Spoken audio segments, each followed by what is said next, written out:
to yet another video of Learning Science with Srishti. So in our last video we started the chapter Chemical Reactions and Equations of class 10th, and now in this video we are going to begin with the types of chemical reaction.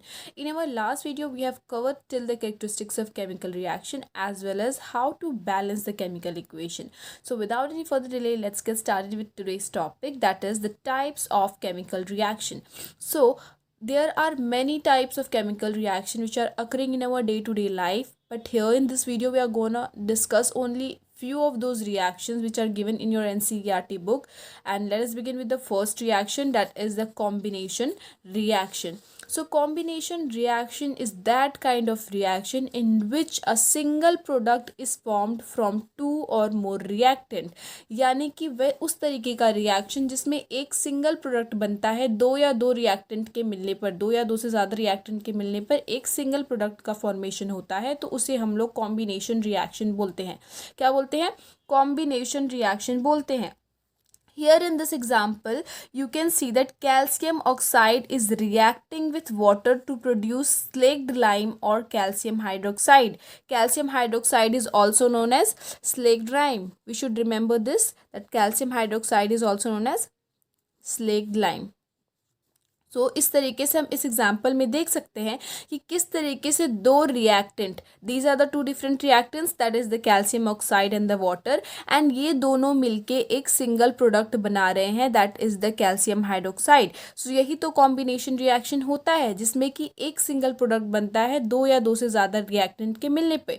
So this is the reaction in which a single product is formed from two और more reactants. अगर हम और examples की बात करें तो burning of coal, कोल का जलना, जैसे कि कार्बन हो गया, कोल में क्या प्रेजेंट होता है? कार्बन प्रेजेंट होता है, ऑक्सीजन प्रेजेंट होता है. So when this carbon and oxygen combines with each other they form a single product, that is the CO2 यानी कि कार्बन डाइऑक्साइड.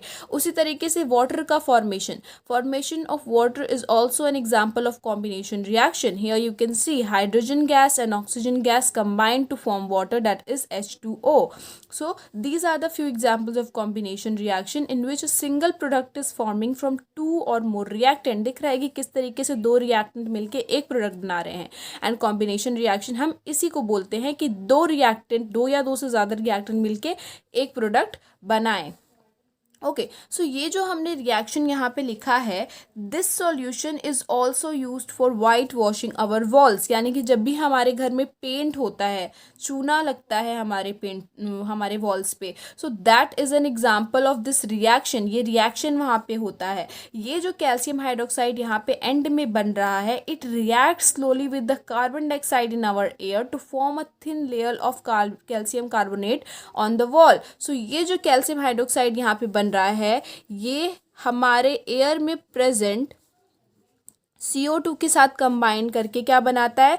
कैल्शियम कार्बोनेट बनाता है. क्या बनाता है? कैल्शियम कार्बोनेट बनाता है. और ये कैल्शियम कार्बोनेट जो है हमारे वॉल को शाइनी फिनिश देता है, यानी कि जो हमारा वॉल एंड में शाइनी अपीयर करता है, that is because of this CaCO3 calcium carbonate. Okay, now let us move on to the next reaction, that is the exothermic reaction. Exothermic reaction we have also discussed in the previous video, but यहाँ पे भी हम exothermic reaction के बारे में एक बार पढ़ेंगे.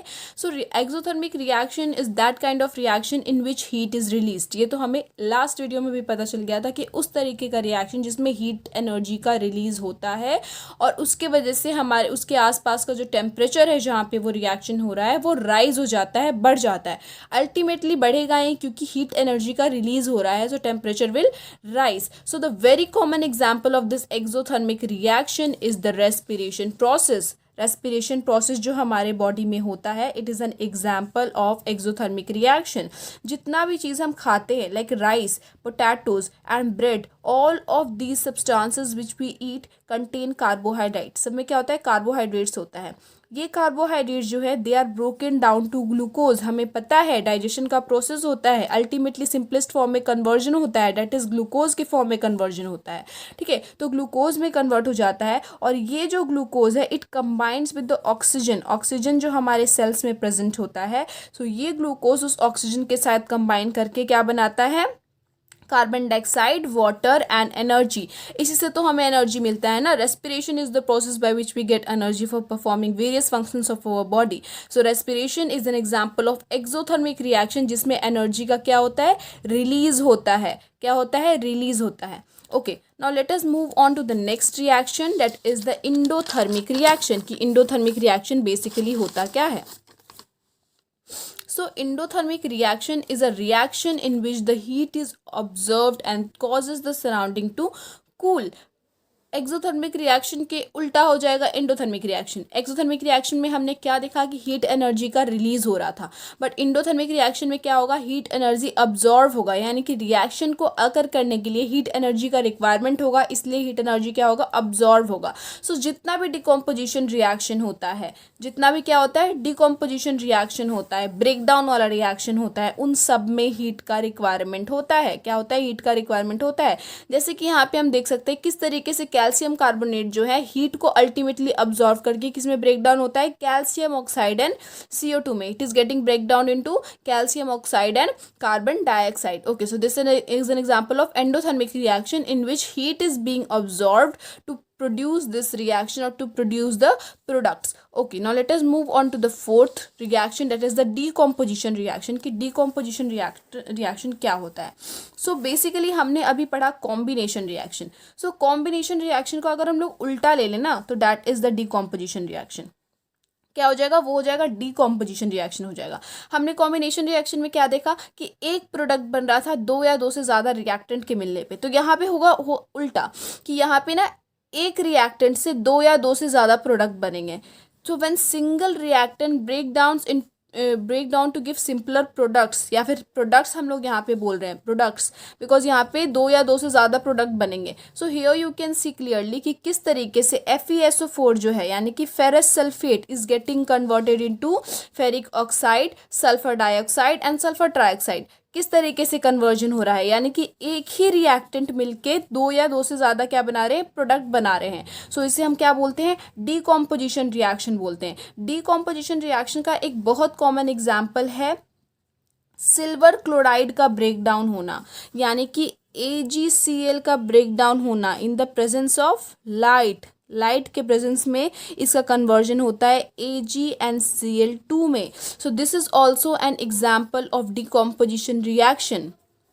When this silver chloride comes in contact with the sunlight, it get converted into silver and the chloride by the light because of the decomposition of the silver chloride molecule। Silver chloride molecule के decomposition की वजह से क्या होता है कि इसका break down हो जाता है सिल्वर एंड क्लोराइड में। इसी तरीके से AgBr यानी कि सिल्वर ब्रोमाइड का भी कन्वर्जन होता है सिल्वर में एंड ब्रोमाइड आयन में।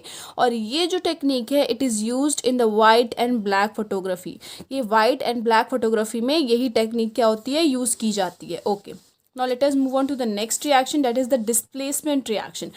so displacement reaction उस तरीके का रिएक्शन होता है जिसमें ज़्यादा रिएक्टिव एलिमेंट कम रिएक्टिव एलिमेंट को डिस्प्लेस कर देता है, यानी कि अपने जगह से हटा देता है उसके कंपाउंड से। तो आपको ऐसे ये नहीं समझ में आएगा। First of all let us see the example कि एग्जाम्पल में क्या हो रहा है। तो here iron is present and copper sulphate is present. तो अल्टीमेटली क्या हो रहा है ना कि आयरन सल्फेट बन जा रहा है और कॉपर रिलीज हो जा रहा है। ठीक है, कॉपर अल्टीमेटली रिलीज हो जा रहा है। क्यों हो रहा है, because iron is more reactive than copper. So यहाँ पे आयरन जो है वो कॉपर को क्या कर रहा है, डिस्प्लेस कर रहा है।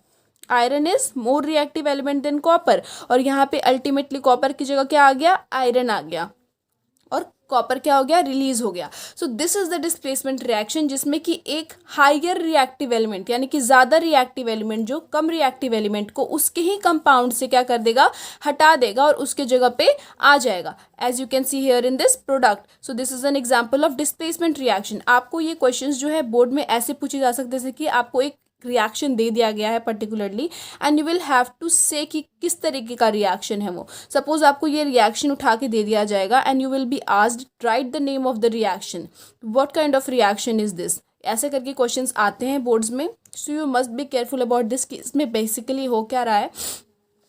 और ऐसे ही आप दूसरे एग्जाम्पल को भी ले सकते हो। लेड है एंड CuCl2 है, यानी कि कॉपर क्लोराइड है। सो आप देख सकते हो कि किस तरीके से जो लेड है वो हायर रिएक्टिव एलिमेंट है as compare to the copper. So जो लेड है ये कॉपर को क्या कर रहा है, डिस्प्लेस कर रहा है और अल्टीमेटली क्या बना रहा है, लेड क्लोराइड बना रहा है। क्या बना रहा है, लेड क्लोराइड बना रहा है, और कॉपर क्या हो रहा है, अल्टीमेटली रिलीज हो जा रहा है। ठीक है, सो this is an example of displacement reaction in which a more reactive element displaces a less reactive element from its compound. तो इसी को हम लोग क्या बोलते हैं, डिस्प्लेसमेंट रिएक्शन बोलते हैं। अब ये हो गया डिस्प्लेसमेंट रिएक्शन। अब एक आता है डबल डिस्प्लेसमेंट रिएक्शन। सो डबल डिस्प्लेसमेंट रिएक्शन में क्या होगा ना कि दो चीज़ों का डिस्प्लेसमेंट होगा। वहाँ पे एक एलिमेंट का डिस्प्लेसमेंट हो रहा था, अब यहाँ पे दो चीज़ों का डिस्प्लेसमेंट होगा। तो the reaction in which two compounds react and the positive ion and the negative अनायन of the reactant switch places forming two new compound or product। so basically इस रिएक्शन में क्या होता है कि दो जो रिएक्टेंट होते हैं उनमें जो अनायन है और कटायन है, अनायन यानी कि negatively charged ion and cation यानी कि पॉजिटिवली चार्ज आयन, तो इन दोनों का क्या हो जाता है, ये दोनों प्लेसेस अपना स्विच कर लेते हैं। यानी कि आप यहाँ पे क्या देख रहे हो कि सोडियम के साथ यहाँ पे सल्फेट आयन है, सोडियम के साथ सल्फेट आयन है और बेरियम के साथ क्लोराइड आयन है। तो प्रोडक्ट में क्या होगा ना कि बेरियम के साथ सल्फेट आयन हो जाएगा और सोडियम के साथ क्लोराइड आयन हो जाएगा। यानी कि अनायन और cation will switch their places, यानी कि ये इसके जगह पे आएगा और ये इसके जगह पे जाएगा। यानी कि as simple as that they will switch their places in the reactant and will ultimately form new product. दो नया प्रोडक्ट बन गया, दो जगह से डिस्प्लेसमेंट हुआ, इसका यहाँ से यहाँ पे चला गया, ये यहाँ पे आ गया। So that is why it is known as the double displacement reaction, because the anions and cations present in the reactant are switching their places to form new compound or product। okay, now let us move on to the last reaction, that is the redox reaction। redox reaction को हम लोग oxidation reduction reaction भी बोलते हैं। Basically ये उस तरीके का रिएक्शन है जिसमें इलेक्ट्रॉन का ट्रांसफर होता है बिटवीन द स्पीसीज। क्या होता है, इलेक्ट्रॉन का ट्रांसफर होता है बिटवीन द स्पीसीज। इस तरीके के रिएक्शन में ऑक्सीडेशन नंबर जो होता है मॉलिक्यूल का, ऑक्सीडेशन नंबर जो होता है किसी भी मॉलिक्यूल का, एटम का या फिर आयन का, वो चेंज होता है बाय गेनिंग और losing of electron. So you can see here in this example कि किस तरीके से जो क्यूप्रस ऑक्साइड है, कॉपर ऑक्साइड है, वो हाइड्रोजन के साथ मिलके कॉपर एंड वाटर बना रहा है। सो अब आप पूछोगे कि ये रिडॉक्स रिएक्शन कैसे हुआ, क्योंकि यहाँ पे ऑक्सीडेशन नंबर का चेंज हो रहा है। क्या हो रहा है, ऑक्सीडेशन नंबर का चेंज हो रहा है। पहले हाइड्रोजन है, कोई भी सिंगल इंडिविजुअल अगर मॉलिक्यूल है तो उसका ऑक्सीडेशन नंबर क्या होता है, 0 होता है। पर अगर आप यहाँ पे देखोगे तो यहाँ पे जो हाइड्रोजन का ऑक्सीडेशन नंबर है इट इज़ +2 एंड ऑक्सीजन का -2। तो आप देख रहे हो किस तरीके से ऑक्सीडेशन नंबर का चेंज हुआ है, हाइड्रोजन के ऑक्सीडेशन नंबर का चेंज हुआ है, किस तरीके से हाइड्रोजन का ऑक्सीडेशन नंबर क्या हो गया है, इंक्रीज हो गया है। ठीक है, सो इसी को हम लोग बोलते हैं रिडॉक्स रिएक्शन, जिसमें ऑक्सीडेशन नंबर जो है किसी भी एटम मॉलिक्यूल या फिर आयन का वो चेंज करता है, इधर इंक्रीज करता है या डिक्रीज करता है। यहाँ पे ऑक्सीडेशन नंबर क्या हो रहा है, चेंज हो रहा है। उसी तरीके से अगर आप यहाँ पे देखोगे तो कॉपर का जो ऑक्सीडेशन नंबर है वो क्या है, +2 है। पर अगर आप यहाँ देखोगे ये सिंगल इंडिविजुअल एटम है तो यहाँ पे इसका ऑक्सीडेशन नंबर क्या है, 0 है। तो यहाँ भी क्या हो रहा है, ऑक्सीडेशन नंबर का क्या हो रहा है, चेंज हो रहा है। अब रिडॉक्स रिएक्शन जो है इसको हम लोग ऑक्सीडेशन रिडक्शन रिएक्शन भी बोलते हैं। क्या बोलते हैं, ऑक्सीडेशन रिडक्शन रिएक्शन बोलते हैं। सो ऑक्सीडेशन क्या होता है और रिडक्शन क्या होता है, वी शुड नो दैट। तो ऑक्सीडेशन वो प्रोसेस है जिसमें या तो ऑक्सीजन का गेन होता है और या तो हाइड्रोजन का लॉस होता है। ओके, सो यहाँ पे तो आपको हाइड्रोजन का कोई लॉस दिख नहीं रहा है इस रिएक्शन में ऑब्वियसली, पर ऑक्सीजन का गेन हमें दिख रहा है। तो यानी कि यहाँ पे जो H2 है is gaining oxygen over here. तो यानी कि ये कौन सा प्रोसेस हो रहा है, this is the oxidation process. क्या हो रहा है, ऑक्सीडेशन प्रोसेस। क्यों ऑक्सीडेशन प्रोसेस, बिकॉज यहाँ पे ऑक्सीजन का गेन हो रहा है। क्या हो रहा है, ऑक्सीजन का गेन हो रहा है। तो अगर ऑक्सीजन का गेन हो या हाइड्रोजन का रिमूवल हो तो that reaction is the oxidation reaction. और यहाँ पे क्या हो रहा है कि ऑक्सीजन का लॉस हो रहा है, ये अपना ऑक्सीजन दे रहा है ना, किसको, हाइड्रोजन को दे रहा है। सो ऑब्वियसली यहाँ पे ऑक्सीजन का क्या हो रहा है, लॉस हो रहा है। यहाँ पे ऑक्सीजन था, यहाँ पे ऑक्सीजन नहीं है, तो ऑक्सीजन का लॉस हुआ। तो this is the reduction reaction, this is the reduction reaction. And now oxidising agent हो गया और रिड्यूसिंग एजेंट हो गया। सो ये क्या होता है? सो ऑक्सीडाइजिंग एजेंट बेसिकली वो एजेंट है जो कि ऑक्सीजन देता है, ठीक है, अपना ऑक्सीजन देता है या फिर हाइड्रोजन को गेन करता है। सो यहाँ पे ऑक्सीजन कौन दे रहा है? ऑक्सीजन ये दे रहा है, कॉपर ऑक्साइड दे रहा है oxygen. So obviously this will be the oxidising agent. और जो ऑक्सीजन को लेता है यानी कि hydrogen will be the reducing agent because it is taking oxygen, ठीक है। सो ऑक्सीडेशन बेसिकली वो प्रोसेस होता है जिसमें इलेक्ट्रॉन का क्या हो रहा है? लॉस होता है। क्या होता है? इलेक्ट्रॉन्स का लॉस होता है। बट रिडक्शन वो प्रोसेस होता है जिसमें इलेक्ट्रॉन्स का क्या होता है? गेन होता है। क्या होता है? इलेक्ट्रॉन्स का गेन होता है। सो रिडक्शन वो प्रोसेस है जिसमें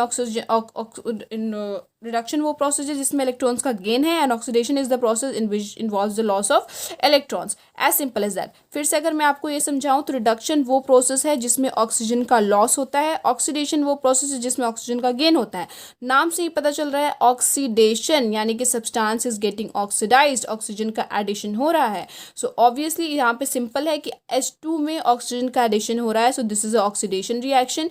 एंड कॉपर ऑक्साइड से ऑक्सीजन का लॉस हो रहा है तो this is a reduction reaction. And opposite हो जाएगा, जो सब्सटेंस अपना ऑक्सीजन डोनेट कर रहा है वो ऑक्सीडाइजिंग एजेंट हो जाएगा और जो सब्सटेंस ऑक्सीजन को एक्सेप्ट कर रहा है वो रिड्यूसिंग एजेंट हो जाएगा।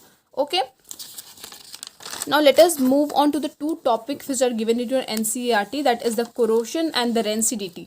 corrosion and rancidity basically होता क्या है? So corrosion basically एक तरीके का स्लो कन्वर्जन है जिससे मेटल जो है वो अनडिजायरेबल कंपाउंड में कन्वर्ट हो जाते हैं। This is the process of slow conversion of metal into their undesirable compounds because of the reaction with oxygen, water, acid, gases, etc. present in the atmosphere.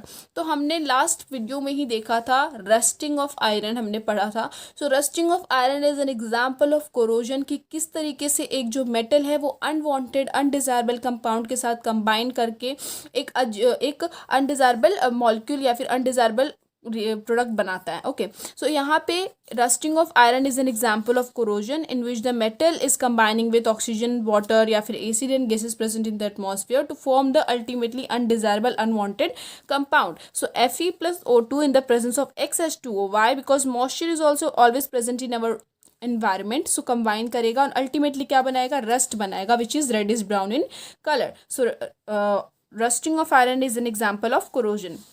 Now rancidity, rancidity भी एक term आ रहा है NCERT में कि rancidity क्या होता है। सो rancidity basically वो प्रोसेस है जिससे कि अगर हम किसी भी फूड मटेरियल को जिसमें फैट और ऑयल है अगर हम लोग उसको बहुत टाइम तक स्टोर करके एक्सपोज करके रख देते हैं एयर में for a longer period of time, तो उसका जो टेस्ट है और ऑडर है वो क्या हो जाता है? खराब हो जाता है। तो क्यों खराब हो जाता है? Due to the oxidation of fat and oil. So that process is only known as rancidity यानी कि taste and odour of food material containing fat and oil changes when they are left expose to air for a longer time due to the oxidation of fat and oil and this is known as rancidity। इसी को हम लोग क्या बोलते हैं? rancidity बोलते हैं। rancidity को हम लोग basically prevent कर सकते हैं by adding some antioxidants to the food material or we can also store the food in the airtight container। अगर हम airtight container में food को रखेंगे तो ultimately जो है वो air से expose नहीं होगा, किसी तरीके का उसमें कोई harmful chemical reaction नहीं होगा and ultimately जो taste and odor है food material का it will be maintained as it is।